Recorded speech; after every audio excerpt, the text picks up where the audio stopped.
The sun was low over the desert horizon, casting long shadows across the quiet town of Dry Creek. Dust swirled in lazy circles along the wooden boardwalks, stirred by the last gusts of a hot, late summer breeze. It was the kind of evening when the world seemed to hold its breath, when the heat clung to everything and even the crows didn't bother to caw. Dry Creek looked peaceful, but peace in a frontier town was always a fragile thing. Just beneath the surface, something darker simmered like thunder rolling in the distance, too far to see but close enough to feel in your bones. Inside Mika Lister's saloon, the clink of glasses and low hum of voices offered the illusion of normalcy. The laughter was forced. The piano stood silent, and Clara Whitmore, the saloon's best-known waitress, moved like a shadow between tables, delivering drinks, avoiding eye contact, and keeping her head down. She'd been doing this job for nearly 2 years, ever since she first arrived in Dry Creek on a freight wagon with nothing but a small bag and a past she wouldn't speak of. Folks had asked questions at first, but they'd stopped once they realized Clara never answered. She was kind but guarded, polite but distant. There was something behind her eyes, something that kept people from getting too close. Tonight, though, her mask was slipping. Her hands trembled slightly as she set a glass of whiskey on the table in front of Sheriff Barnes. He gave her a long, questioning look, but she turned away before he could ask anything. Behind her, the saloon doors creaked open.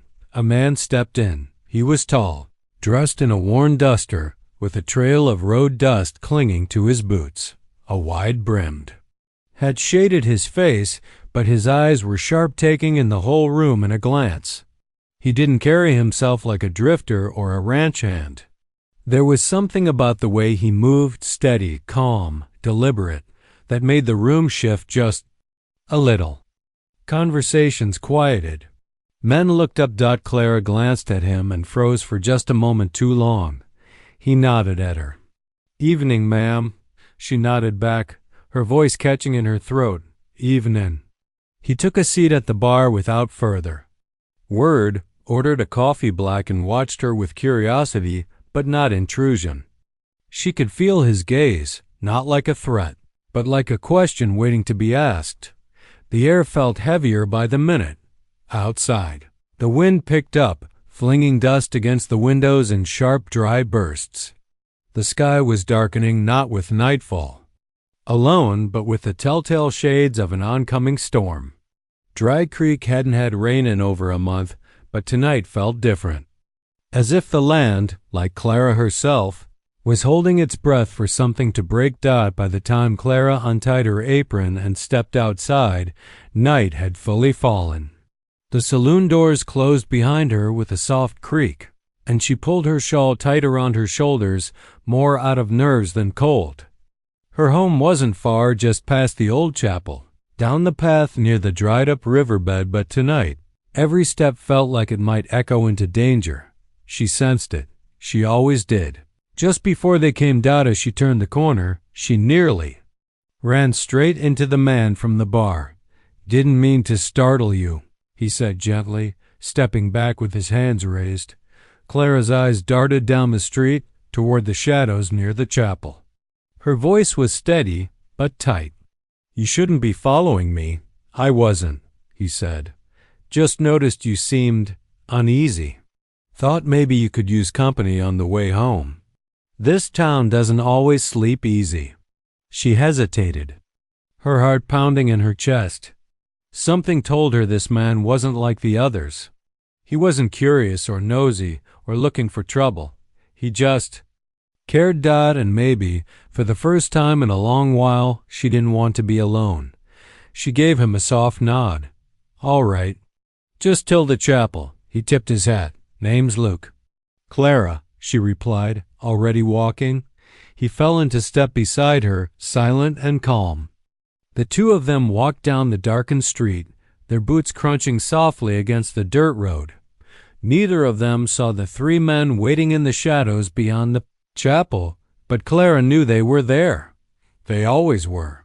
And Luke was about to find out just how far he'd go to keep a promise to a woman he barely knew.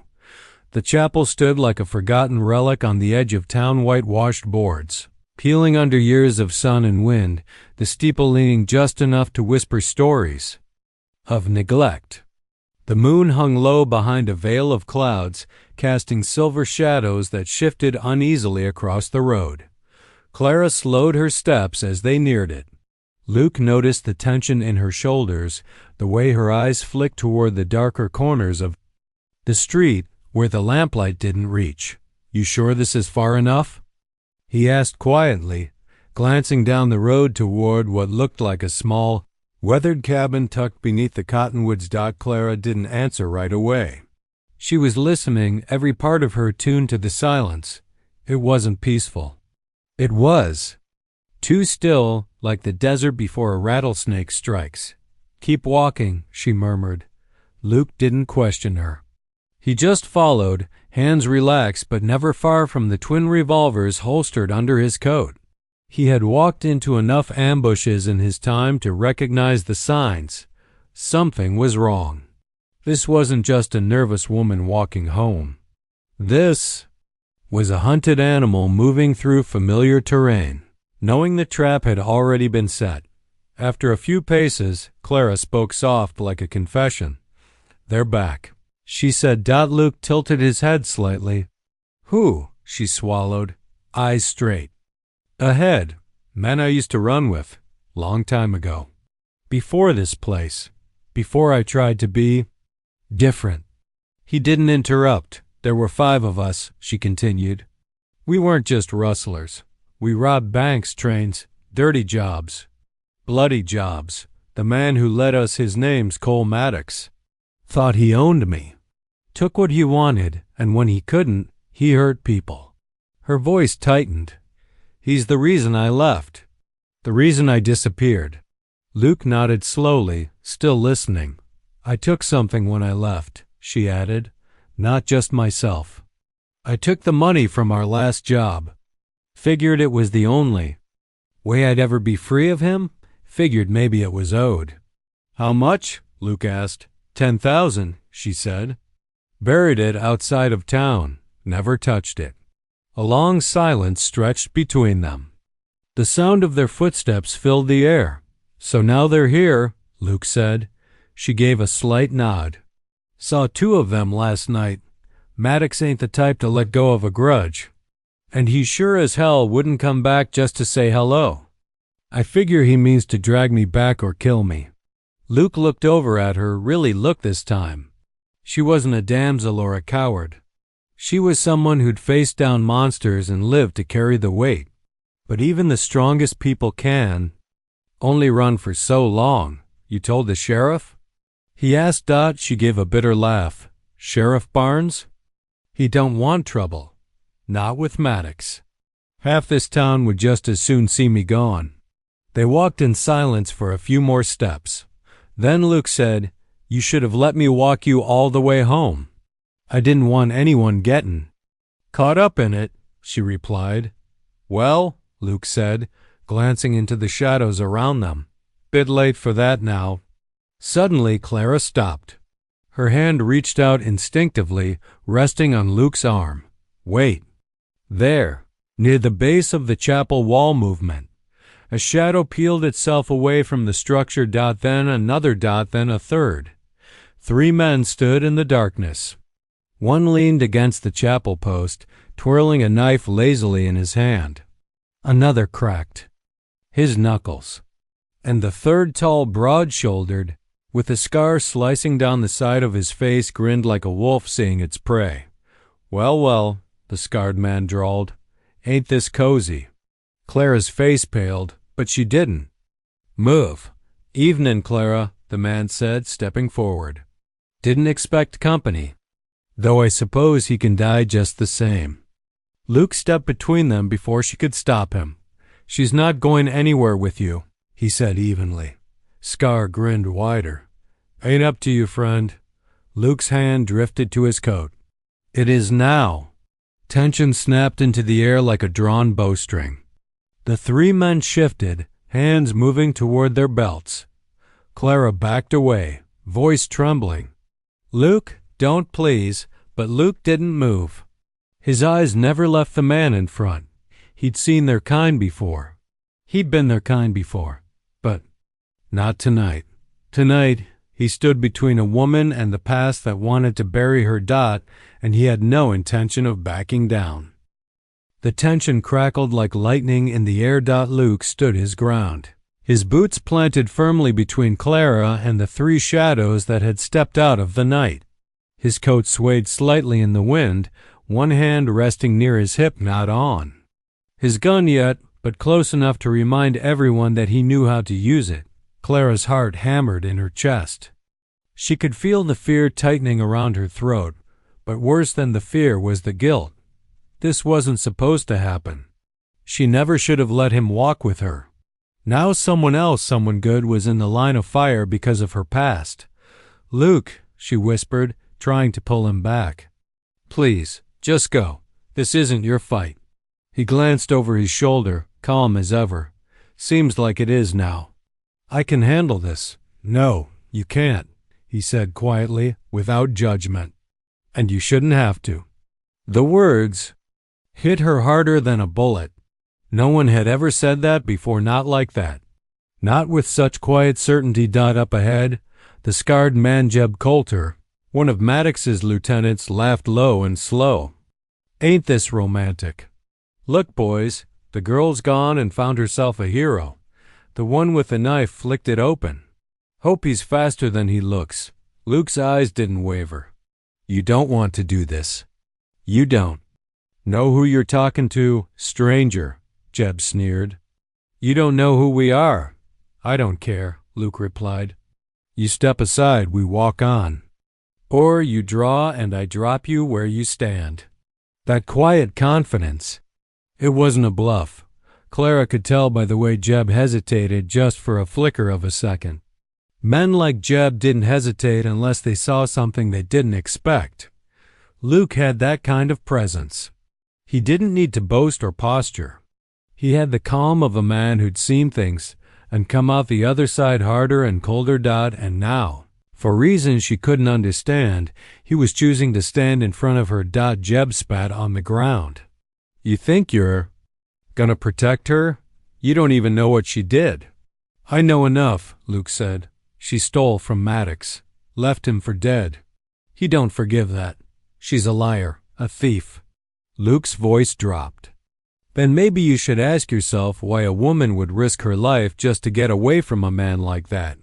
The insult wasn't shouted, but it landed hard. Jeb's expression darkened. The man with the knife stepped forward, but Luke's hand moved fast, a warning more than a draw. The threat was clear. "You want to die for her?" Jeb asked, his tone incredulous. "I've died for less," Luke replied. Clara's breath caught. She didn't know what kind of man Luke really was. He hadn't told her much. He hadn't needed to. But in this moment, with three killers in front of them, she realized something that chilled her deeper than fear. He meant every word. She stepped forward, putting a hand on his arm again. "Luke, don't do this for me. You don't know what I've done." He turned to her, eyes steady and warm. "I've done worse. Doesn't mean we don't deserve a way out." She didn't speak. She couldn't. In her life, men had used her, hunted her, tried to own her. None had ever shielded her. None had ever looked at her like she was worth saving, not for what she could offer, but for who she was. And now here he was. Jeb scowled, realizing the moment wasn't going his way. "We'll be seeing you again," he said, stepping back into the shadows. "Soon, and next time it won't be talking." Luke didn't move. He watched them go, hand never straying from the edge of his coat. Only when the night swallowed them did he relax. Clara exhaled sharply. She hadn't realized she'd been holding her breath. "You all right?" he asked gently.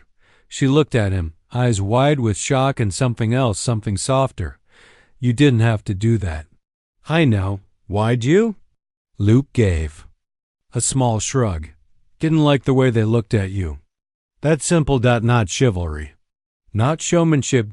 Just decency. Clara tried to speak again but found herself at a loss. Luke turned toward the road. Come on, let's get you home. Storms. Coming. And as they walked closer this time, Clara felt something she hadn't felt in years. Safety. They walked in silence for a stretch. The kind of silence that carried weight. Not awkward, not empty, but full of all the things that didn't need to be said. The wind had shifted. It blew cooler now, tugging at Clara's shawl and rustling the mesquite branches lining the edge of the trail. The moon had dipped behind the clouds, plunging the path into shadow. Clara's cabin sat a little ways past the chapel on a strip of land near the dried-up riverbed. It wasn't much, just a two-room shack and a lean-to barn, but it was hers. It was where she had started over, where she'd tried to become someone new. But as she and Luke neared the clearing, she felt the air shift again. Not the weather this time. The danger was close. Luke, she whispered, slowing her pace. Something's wrong. He had already sensed it. His hand hovered near his gun again, his steps quieter. He motioned for her to stay behind him, and she did, barely breathing. Then came the sound, a faint click. Boot against dry dirt. The two of them froze. From the shadows ahead, a figure emerged, then another and another. They stepped out slowly, with the confidence of men who believed. The trap had already closed. Clara recognized them instantly. She'd known they'd come, but not like this, not so soon, not so close to home. The man in the middle was Cole Maddox. Tall, broad, dressed in a black coat with a red bandana at his throat.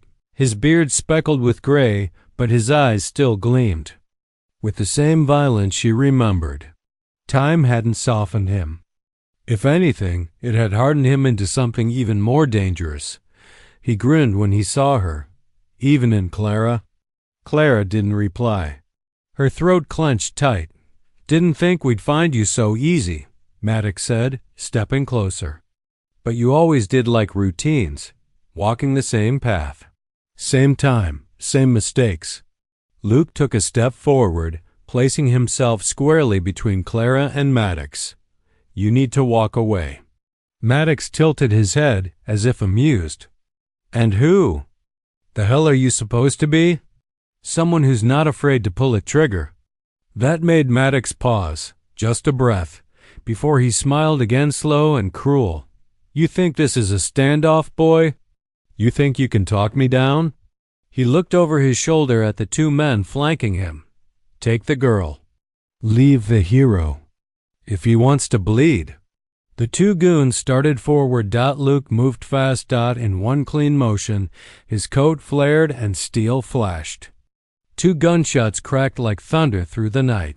One man went down with a scream, the other with a thud, both hitting the dirt before they could draw. Maddox didn't flinch, but the amusement drained from his face. Clara gasped, stunned not by the violence, but by the precision. Luke hadn't missed. He hadn't hesitated.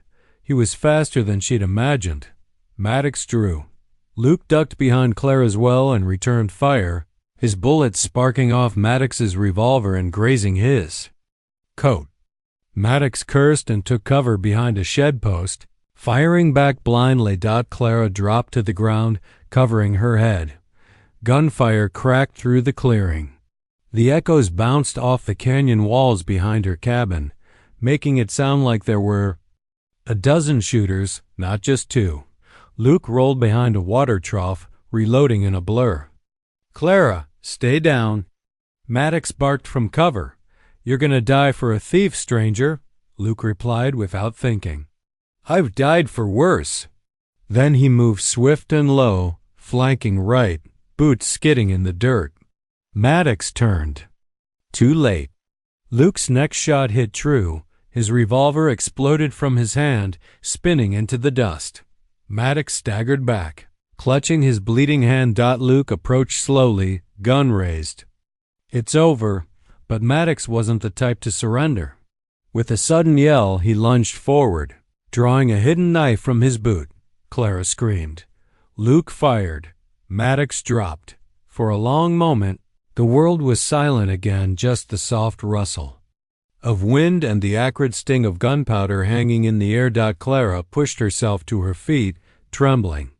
She looked around. Maddox was down. The others weren't moving.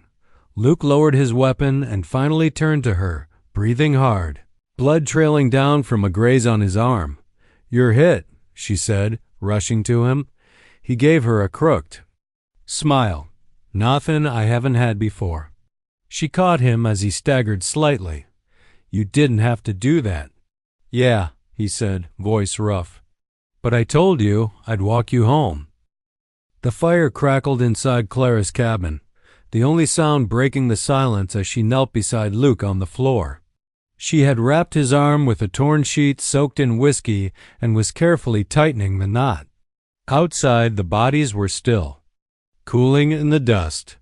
Sheriff Barnes would deal with them eventually. But for now, they were alone. Luke didn't flinch as she worked, though the bleeding had only just begun to slow.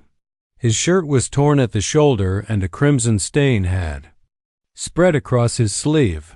Still, he looked calm, not just calm, collected. Like this wasn't the first time he'd sat bleeding in a stranger's home. Clara, on the other hand, was anything but calm. "You could have died," she said softly, eyes still fixed on the bandage. Luke gave a small grunt. "Wouldn't be the first time someone tried."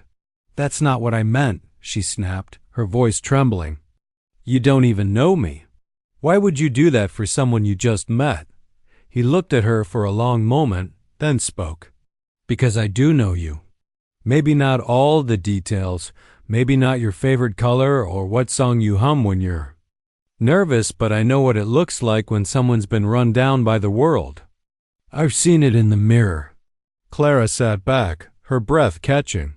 The firelight cast shadows across his face, hardening his jaw, deepening the lines around his eyes that had seen more than their share of violence, loss, and regret.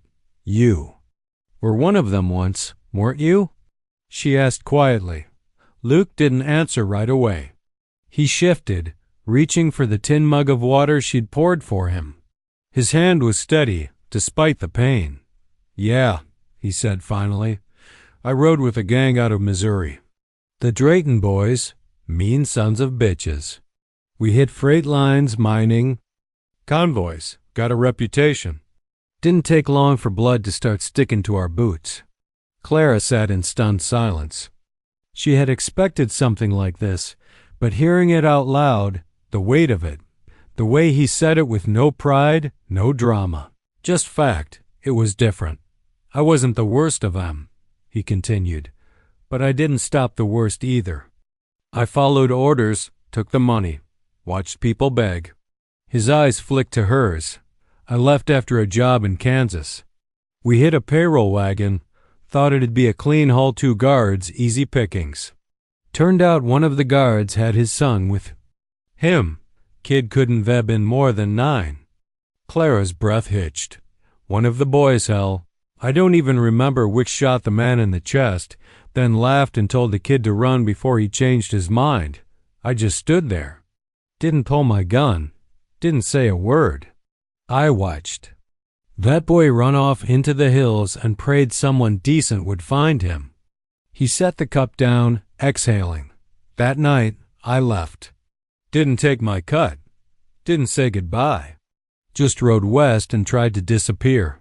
The fire popped, sending sparks into the air. Clara looked at him differently now, not with suspicion, not with fear, but with understanding. She wasn't the only one with ghosts. And maybe that was what scared her most. "Why tell me this?" she asked.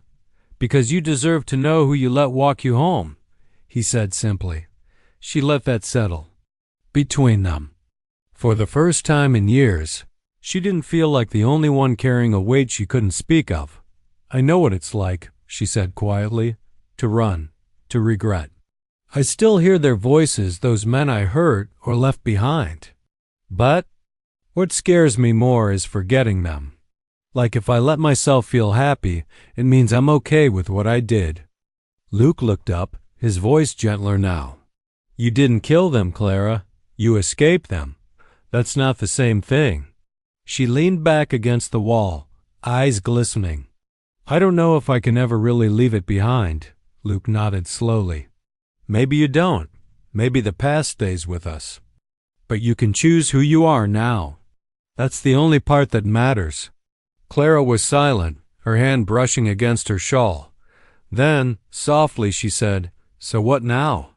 Luke smiled faintly, wincing as he adjusted his arm. Well, I think I owe you one more walk home. She laughed a short, surprised laugh that came from someplace deep, someplace that had been buried under years of running in silence. Then she stood up and offered him her hand. You already did. Night had fully taken hold over Dry Creek, and the stars burned cold and bright above the desert like silent witnesses to what was coming. The earlier encounter was supposed to be the end of it. Clara thought so. Luke hoped so, but both of them knew better. Men like Cole Maddox didn't go down with a single bullet. Not the first time. Maybe not the second. Luke stood just outside Clara's cabin, leaning lightly against the post with his wounded arm wrapped and his pistol holstered at his hip. He wasn't one to pace. Instead, he watched, waited. The desert.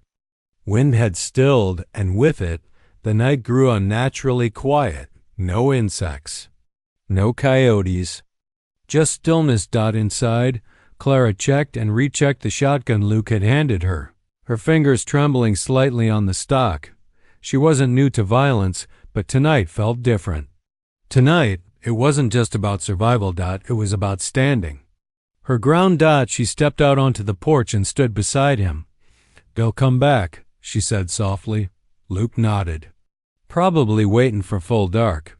Long as they think they've still got a shot at that money or revenge, they'll try. Again. He looked at her. You could run, you know. Ride out while you've got the chance. Clara shook her head. Tried that. Got me here, and I'm tired of running. Luke smiled. Good. A few minutes passed, and then there it was. A faint clatter of loose stone down the hill. A silhouette moved between the trees. Then another. They were trying to flank the cabin. Luke stepped off the porch and drew his gun, voice low but steady. They're here. Get inside and stay low. Clara didn't argue this time. She ducked into the doorway, shotgun braced and ready. And then it began. The first shot rang out like a firecracker in the silence. Luke returned it instantly, hitting the dirt and rolling behind a horse trough. A bullet chipped wood above his head. He didn't flinch, he was too focused. From the tree line, Maddox's voice echoed. You should have walked away, stranger. Now we're gonna burn this place down.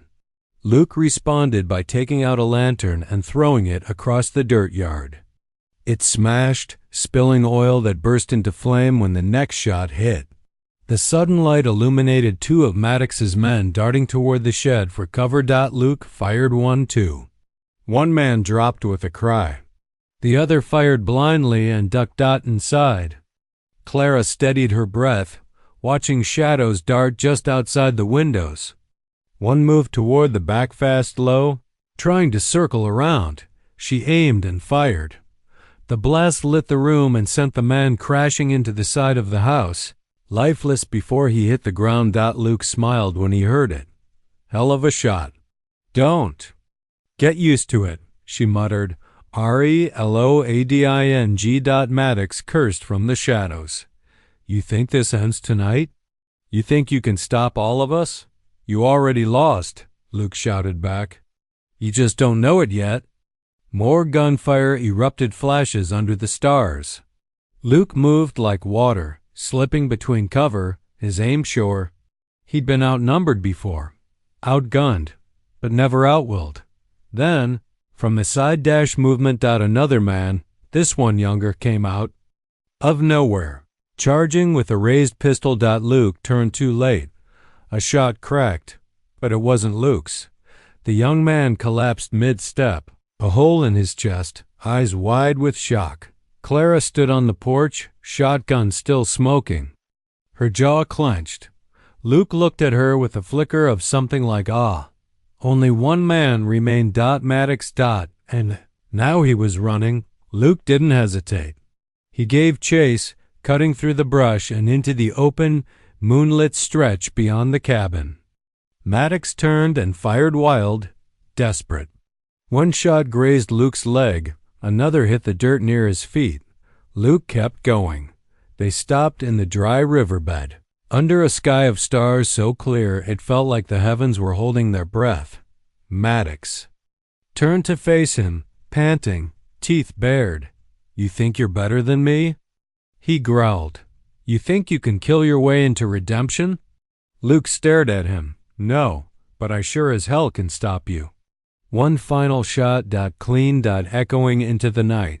Maddox collapsed to his knees, then to the dirt, eyes wide open but seeing nothing. Luke stood over him in silence, and in that silence, the stars bore witness, not to vengeance, but to justice.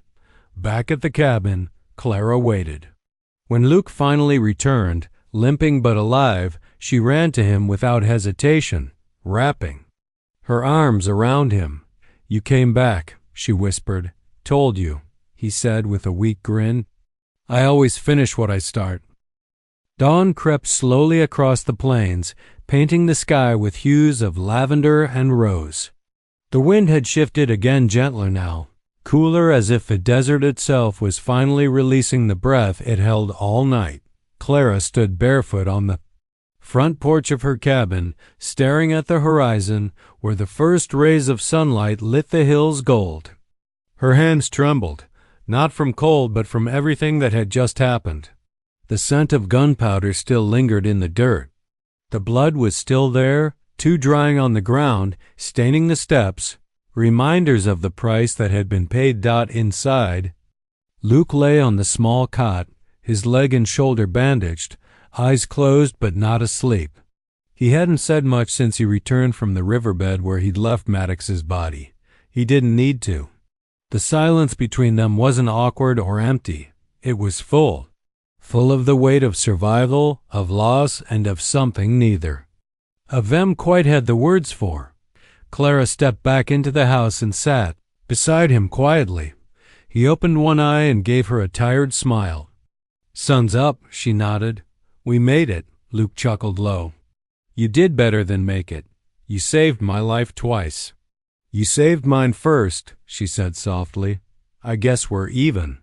They sat there for a while, the fire now just a flicker in the hearth, the warmth between them more from shared resilience than the flames. Then, suddenly, Clara's breath hitched. She pressed her hand to her mouth, but the tears came anyway, not the kind she'd cried before, silent, angry ones. These were different. These were the kind of tears that came when the weight you've been carrying for too long finally drops. She wept quietly, shoulders trembling, and Luke didn't interrupt. He simply reached out and took her hand in his good one, holding it with gentle strength. "I thought it would never stop," she said through a shaky breath. "The running, the fear, the nightmares." Luke squeezed her hand. "It might come back. Some of it always does. But you've already done the hard part." She looked up at him, eyes red. "What part is that?" "Facing it," he said. "Facing them. And not losing yourself in the process." She let that sit with her for a moment, wiping at her eyes. "I didn't want you to get hurt," she said. "I did," he replied simply. "I knew I would, but I wasn't about to walk away. That's not who I am anymore." Clara stared at him, studying his face. There was a calmness there she hadn't seen before, not the cool, practiced calm of a gunslinger, but something deeper, a quiet peace. A man who had made a choice and lived with it, no matter the cost. "You think it's really over?" she asked. Luke nodded. "With Maddox? Yeah, it's over. And even if there are others out there, they're not coming anytime soon. They'll hear what happened here. They'll know you're not alone anymore. That last part struck her deeper than anything else. Not alone. It was such a simple idea, but it felt like the first real truth she'd been given in years. She stood and walked to the stove, pouring him a cup of coffee, the strong, bitter kind he'd asked for back at the saloon, what felt like a lifetime ago. When she handed it to him, he took it with a grateful nod, sipping carefully. Then, almost shyly, she asked, "You planning on moving on? Once you can write again?" Luke looked into the steam rising from the cup, then at her. "I've been writing for years," he said. "Towns like this, I pass through, I disappear. Figured that's what I deserved." He paused, meeting her gaze. "But maybe it's time to stop disappearing." Clara's heart skipped. "You could stay," she said softly. He smiled. "Wouldn't be the worst place to heal." A beat passed. Then she said, "You know, you never really finished walking me home." Luke chuckled. "Well then, I guess I'd better stick around. Make sure you get there safe every night." This time, the tears that welled up weren't from pain or fear. They were from something else, something rare and long buried. Hope. The news hit Dry Creek before the morning sun had fully cleared the ridge. By mid-morning, whispers had turned to full-blown gossip. Maddox was dead. His gang was dead. And Clara Whitmore, the quiet woman with secrets in her eyes, had not only survived it, but stood her ground in a way no one had seen coming. And Luke? They were still trying to figure him out. Sheriff Barnes was the first to arrive at the cabin after it all. He rode in early, jaw tight, hat pulled low, 2 deputies trailing behind him. He dismounted without a word and stared down at the 3 bodies Luke had dragged and lined up outside Clara's fence, covered with burlap. Neat, respectful, even. Luke was on the porch, sitting with one arm in a sling, sipping coffee. He didn't stand, didn't reach for his gun. He just watched the sheriff approach. Clara stood behind him, arms folded tightly across her chest, as if bracing for another kind of fight. "Barnes," Luke said simply. "Walker," the sheriff replied. "That your name?" Luke shrugged. "It is today." The sheriff took a long look around the shot-up shed, the burned-out lantern, the splinters in the porch rail. Then his eyes landed on Clara. "You all right?" he asked, more gently than either of them expected. She nodded. "I am now." He scratched the back of his neck. "Heard Maddox had a warrant out east. Reward too. But he never stayed in one place long enough for anyone to make good on it." Luke said nothing. He wasn't interested in money. Barnes seemed to realize that. After a pause, the sheriff finally spoke what was on everyone's mind. "You know, a lot of folks in town didn't think much of you, Clara. Thought you were hiding something. Thought maybe you were trouble." She looked down. "They weren't wrong." "No," Barnes said, a little more firmly now. "They were. You didn't bring trouble here. You finished it. And that man," he tipped his head toward Luke, "I don't know where he came from, but he saved your life. And maybe this town's too." Luke raised an eyebrow. "Sheriff, you giving us your blessing or your warning?" "Neither," Barnes replied. "Just stating facts.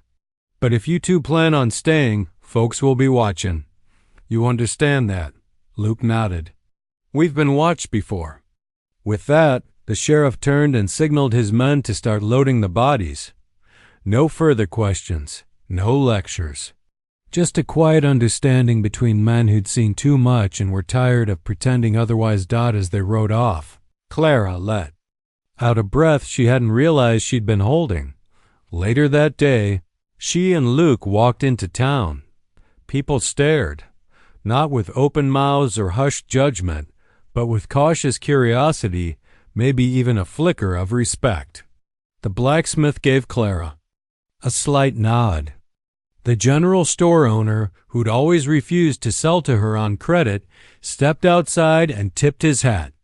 A woman who'd once crossed the street to avoid her now held the door to the feed shop open. Small things. But to Clara, they felt enormous. As they passed McAllister's saloon, the place where it had all started, the old piano man stopped mid-tune and watched her walk by. For the first time, no one looked at her like she was dangerous, or cheap, or stained by the life she had tried to leave behind. They looked at her like she belonged. Luke walked beside her, steady and quiet, letting her have that moment. "You sure you're ready for this?" he asked under his breath. She glanced up at him. "I've been ready for years. Just didn't think anyone would ever let me stop running. You earned it." "No," she corrected gently. "We earned it." They reached the edge of town, and Clara paused, turning back for a final look. Dry Creek wasn't a paradise. It was still dusty, worn down, and stubborn in its ways, but it was hers now, and no one dead or alive would take it from her again. Time passed slower in Dry Creek after the dust settled. The town, once buzzing with tension, quieted into something resembling peace. And at the edge of it, in a small cabin beneath a patch of cottonwoods, Clara and Luke began stitching together. Something neither of them had dared to hope for. A life.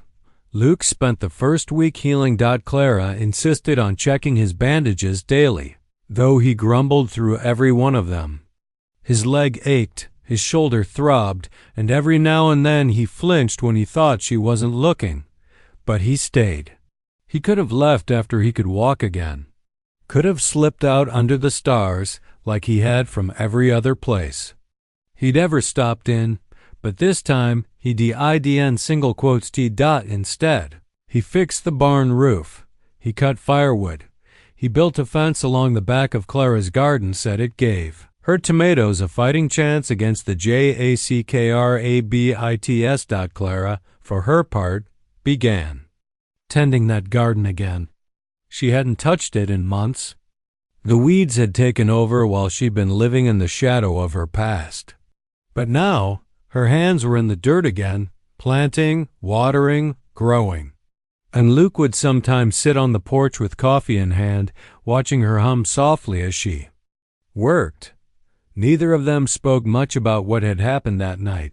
They didn't have to. They're quiet. Moments said enough. At the general store, Clara found people less hesitant to look her in the eye. Some even smiled. A few asked about Luke, mostly the older women. Luke took it in stride, though Clara took quiet pleasure in watching him squirm when one of them called him the mysterious hero. He'd scoff and mutter, "Ain't no hero. Just had a faster draw," but Clara knew better.